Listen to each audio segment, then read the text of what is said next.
తాకట్లో ఉన్న మీ బంగారాన్ని విడిపించి ఆ రోజు ఆన్లైన్ రేటుకి కొంటాం. Sharma gold company. కన్నప్రేమ కడతేరిన చోట న్యాయం కోసం వేచి చూసిన కళ్ళు కన్నీటి చెరువులయ్యాయి. ఒక తల్లి 18 ఏళ్ల పాటు తన బిడ్డ కోసం చేసిన పోరాటం చివరికి ఆ బిడ్డ అస్థికల రూపంలో ఆమె ఒడికి చేరింది. ఎదిగిన కూతురు ఇంటికొస్తుందని ఆశపడిన ఆ తల్లికి కాలం కేవలం కొన్ని అవశేషాలను మాత్రమే మిగిల్చింది. ఆయేషా మీరా ఈ పేరు వింటేనే ఒక సంచలనం. ఒక సామాన్య విద్యార్థిని మరణం తెలుగు రాష్ట్రాల్లో ఎంతటి ప్రకంపనలు సృష్టించిందో మనందరికీ తెలిసిందే.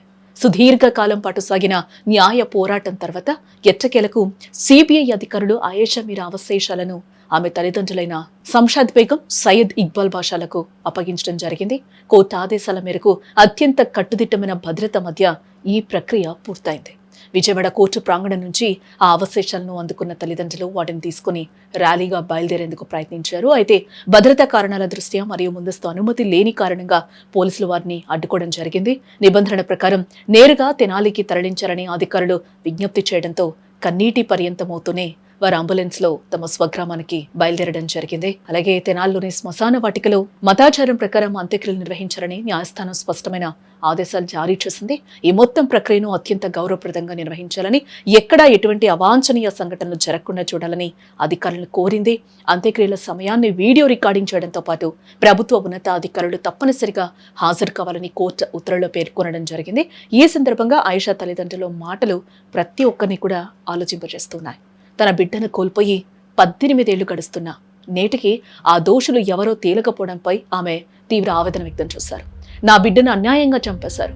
ఇన్నేళ్లుగా పోరాటం చేస్తున్నా మాకు పూర్తి స్థాయిలో ఊరట లభించలేదు అని ఆమె వాపోయారు. మరోవైపు కోర్టు ఆదేశాల ప్రకారం తెనాల్లోని శ్మశాన వాటికలో ముస్లిం మతాచారం ప్రకారం ఆయేషా మీరా అంత్యక్రియలు అత్యంత గౌరవప్రదంగా నిర్వహించాలని అధికారులు నిర్ణయించారు. ఈ ప్రక్రియ అంతా పారదర్శకంగా జరగాలని, ఫోటోలు మరియు వీడియో రికార్డింగ్ చేయాలని న్యాయస్థానం స్పష్టమైన ఉత్తర్వులను జారీ చేసింది. సంబంధిత ప్రభుత్వ అధికారులు ఈ కార్యక్రమంలో తప్పనిసరిగా హాజరై అంత్యక్రియలు సజావుగా సాగేలా పర్యవేక్షించనున్నారు. 18 ఏళ్ల క్రితం ప్రాణాలు కోల్పోయిన ఆయేషాకు ఇన్నాళ్లకు ఆమె అస్థికల రూపంలోనైనా గౌరవప్రదమైన వీడ్కోలు పలకాలని ఆమె కుటుంబ సభ్యులు భావిస్తున్నారు.